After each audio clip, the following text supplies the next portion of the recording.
अस्सलाम वालेकुम दोस्तों, जैसा कि आप जानते हैं कि कोलुश रहान सीरीज़ में एक नई अदाकारा की एंट्री हो चुकी है और आप में से बहुत से लोग इस बारे में तजस्सुस का शिकार थे कि आखिर ये अदाकारा कौन है और इसका इस कहानी में क्या किरदार होने वाला है।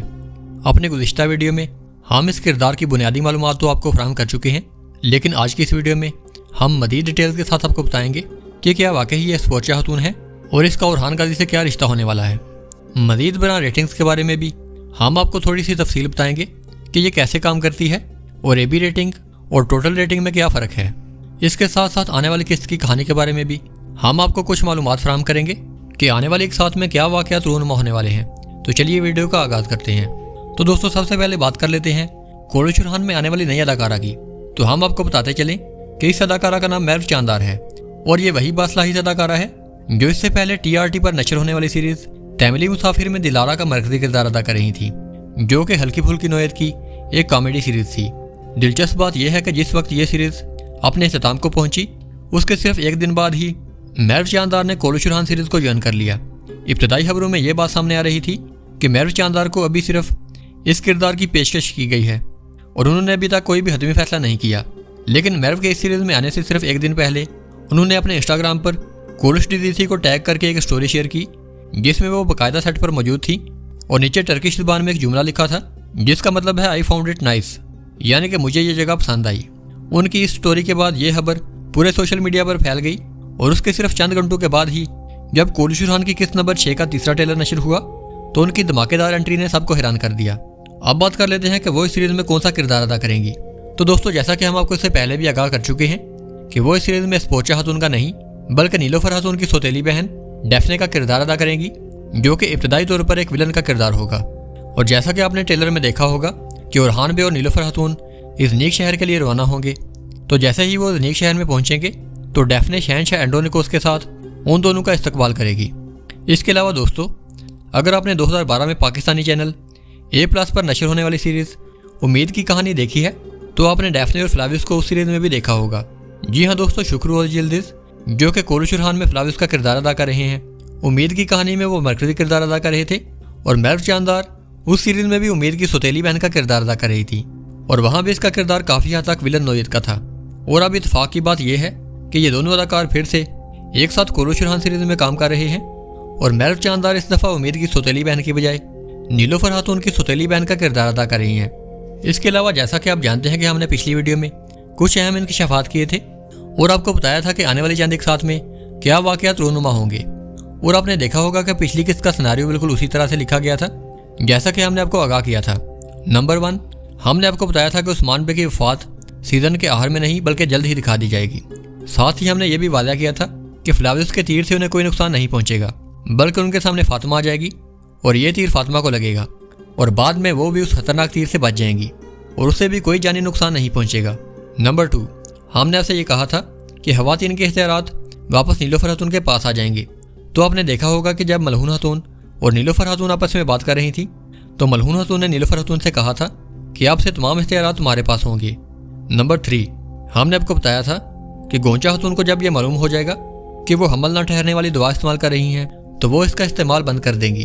तो आपने इस किस्त में देखा होगा कि उसे अभी तक ये मालूम तो नहीं हुआ कि वो वाकई गलत दवा इस्तेमाल कर रही थी, लेकिन अब उसने दवा लेना तर्क कर दिया है और तमाम जड़ी बूटियाँ जला दी हैं। नंबर 4, हमने आपको ये बताया था कि ओरहान गाजी के यहाँ बहुत जल्द खुशखबरी आएगी और नीलोफर खातून को प्रेग्नेंट दिखाया जाएगा। तो आप देख सकते हैं कि हमारी ये बात भी बिल्कुल दुरुस्त साबित हुई। नंबर 5, हमने आपको ये बताया था कि शहनशाह तैमूर ताज के साथ मुआहदा करने की कोशिश करेंगे। तो अगर आपने किस्त नंबर 6 का पहला ट्रेलर देखा है तो आपने देखा होगा कि शहनशाह तैमूर ताज से सरगोशी करते हुए कहते हैं कि वो मुआहदे के लिए तैयार हैं। तो दोस्तों, हम आज की वीडियो में भी बिल्कुल इसी तरह चंद मज़ीद इंकशाफात करेंगे और आपको बताएंगे कि आने वाले चंद एक साथ में कहानी का क्या सिनेरियो लिखा गया है। नंबर 1, हमारी पहली पेशन गोई। दोस्तों, आने वाली चंद एक साथ में आप देखेंगे कि बुरसा के अंदर एक अंदरूनी बगावत उठेगी और बुरसा की अवाम अपने तकफूर के खिलाफ जाकर ओरहान बे का साथ देंगे। इसी तरह यह भी मुमकिन है कि इज़नीक के चंद अफसरान भी ओरहान बे के हक में हो जाएं। नंबर 2, हमारी दूसरी पेशन गोई। नीलोफर खातून की सौतेली बहन डेफने की जब इस सीरीज़ में एंट्री होगी हो सकता है कि वो फ्लाविस को पहले से ही जानती हो या फिर उनसे किसी पुरानी मोहब्बत का रिश्ता हो, लेकिन अब वो एक तुर्क अल्प से मोहब्बत करने लगेगी और ज़्यादातर चांसेस यही हैं कि इसे अब्दुल रहमान अल्प या फिर कान तुराली से मोहब्बत हो जाए। ये भी मुमकिन है कि डैफने इस मोहब्बत से फ़ायदा उठाने की कोशिश करे और वो इससे राज लेने या फिर उस्मानी कैंप में साजिश करवाने की कोशिश करे। मजीद बना डैफने का बुरसा के मुहासरे के दौरान पॉलिटिकल नोयत का भी बहुत अहम किरदार होगा। नंबर 3, जैसा कि आपने ट्रेलर में देखा होगा कि कहानी में एक नया ग्रोह शामिल होने वाला है।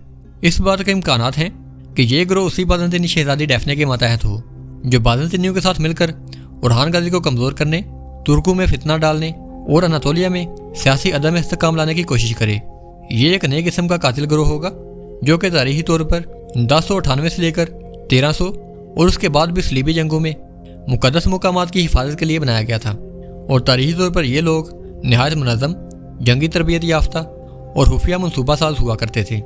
इस नीक चूँकि ईसाइयों के लिए मजहबी लिहाज से एक मुकद्दस शहर तस्वर किया जाता था, तो ये लोग भी उस शहर की हिफाजत के लिए ममूर हो सकते हैं। नंबर 4, आने वाली चांद के साथ में सियासी फ़ायदे के लिए एक शादी करवाई जाएगी। ये शादी बाज़ंतिनियों और तुर्कों के दरमियान इत्तेहाद का सबब बन सकती है या फिर तुर्कों का आपसी इत्तेहाद भी मजबूत कर सकती है। नंबर 5, आने वाले के साथ में अब गोंजा खातून को भी प्रेग्नेंट दिखाया जा सकता है और अब अलाउद्दीन का भी एक बाकायदा खानदान शुरू होगा। अब्दुर्रहमान अल्प के लिए एक नई खातून अदाकारा भी आ सकती हैं जिसके साथ इनका एक नया रोमानवी रिश्ता दिखाया जाएगा। Number 7, Shaheen Shah double agent के तौर पर काम कर सकता है, यानी कि वो अपने सियासी फ़ायदे के लिए अपने कबीले के साथ साथ दुश्मन के साथ भी ताल्लुकात अच्छे रखने की कोशिश करेंगे। नंबर 8, आने वाली चांद के साथ में उरहान बे दोबारा सफ़ेद दाढ़ी वालों से मुलाकात कर सकते हैं और ये मुलाकात सियासी लिहाज से बहुत अहम होगी। नंबर 9, आने वाले के साथ में पोप यानी कि पापा आज़म का किरदार या तो इस सीरीज़ में लाया जा सकता है या फिर वो सियासी और मजहबी लिहाज से मौजूदा गुफ्तगू होगा। नंबर 10, वहीदे पिरचीन जिन्हें बाला खातून के किरदार की ऑफ़र हुई थी, उनसे ये ऑफ़र वापस ले ली गई है। इसकी वजह यह बताई जा रही है कि इस सीज़न के ख़त्म होने से पहले पहले मलहून खातून और उस्मान बे की वफ़ात दिखा दी जाएगी और उसके बाद कहानी का मुकम्मल फोकस उरहान बे पर होगा। इसके अलावा दोस्तों, अगर पिछली किस्त यानी कि एपिसोड 5 की बात की जाए तो ओवरऑल ये एक शानदार स्टोरी थी, लेकिन इतनी ज़बरदस्त स्टोरी होने के बावजूद भी इसकी रेटिंग एक दफ़ा फिर बहुत कम आई है, यानी कि टोटल रेटिंग 4.2 है, जो कि पहले से थोड़ी सी इम्प्रूव हुई है, लेकिन AB रेटिंग अभी भी बहुत कम है और ये सीरीज़ अभी भी टॉप 10 से बाहर है। और जैसा कि आप अपनी स्क्रीन पर देख सकते हैं कि ये सीरीज़ 13वें नंबर पर मौजूद है। और दोस्तों, जैसा कि आप में से बहुत से लोग हमसे कमेंट सेक्शन में ये पूछ रहे थे कि टोटल रेटिंग और AB रेटिंग में क्या फ़र्क है, तो हम आपको बताते चलें कि तुर्की में रेटिंग्स की 3 कैटेगरीज को इस्तेमाल किया जाता है। पहले नंबर पर टोटल रेटिंग आती है जिसमें तुर्की के तमाम शोबों को मिलाकर रेटिंग को जांचा जाता है और ये देखा जाता है कि तुर्क टेलीविजन पर यह सीरीज़ कितनी मकबूल हुई है। दूसरे नंबर पर AB रेटिंग आती है जो कि तुर्की के आला मुआशी और पढ़े लिखे तबके की सीरीज़ में दिलचस्पी को जाहिर करती है। इसका मकसद ये होता है कि यह मालूम किया जाए कि यह सीरीज़ पढ़े लिखे तबके ने पसंद की है या नहीं। और तीसरे नंबर पर ABC 1 रेटिंग आती है। ये सबसे अहम कैटेगरी है जो खास तौर पर इश्तिहारी कंपनियों के लिए बहुत अहम है, क्योंकि ये वो नाज़रीन होते हैं जिनकी क़ुव्वत खरीद बहुत ज़्यादा होती है, यानी कि तुर्की का रईस तबका। इस रेटिंग से ये मालूम होता है कि ये सीरीज़ तजारती लिहाज से कितनी कामयाब हुई। इसके अलावा दोस्तों, मैगजीनची.com की तरफ से कोलिश उरहान को 6 मज़ीद नए अवार्ड भी मिल चुके हैं और अब इस सीरीज़ को भी best series of the year करार दे दिया गया है। मज़ीद बरा आप में से बहुत से लोग हमसे कमेंट सेक्शन में ये सवाल कर रहे थे कि कोलिश उरहान सीरीज़ को उर्दू डबिंग में कहाँ देखा जाए, तो हम आपको आगाह करते चलें कि इस बारे में पहले ही हम एक शानदार और इन्फॉर्मेटिव वीडियो बना चुके हैं और आप में से वो लोग जिन्होंने ये वीडियो नहीं देखी वो हमारे चैनल को विजिट करें और इस वीडियो को लाजमी देखें। इसके अलावा हम आपको अपने चैनल की 2 मज़ीद वीडियो भी रिकमेंड करेंगे, जिनमें से एक 6 मिनट की वीडियो है जिसमें सल्जूक सल्तनत से लेकर मंगोलों, इलिहानी रियासत और बाद में तुर्क वैली के रास्तों के बारे में एक छोटा सा तफसीली तारुफ दिया गया है और इस वीडियो को देखकर आपका तारीखी और जोग्राफियाई कंसेप्ट क्लियर हो जाएगा। और दूसरी वीडियो 1320 से लेकर 1329 तक उरहान गाजी की तारीख पर बनाई गई है, जिसमें इज़नी की फ़तह के बारे में मुकम्मल तफसील दी गई है और हम इन 3 वीडियोज़ का लिंक डिस्क्रिप्शन में फराहम कर देंगे। तो दोस्तों, कैसी लगी आपको ये वीडियो? अपनी राय का इज़हार कमेंट सेक्शन में ज़रूर करें। वीडियो अच्छी और इन्फॉर्मेटिव लगी हो तो इसे लाइक करें और हमारे चैनल को सब्सक्राइब करें। मैं मिलूँगा आपको ऐसी ही एक नई वीडियो में, तब तक के लिए अल्लाह हाफिज़।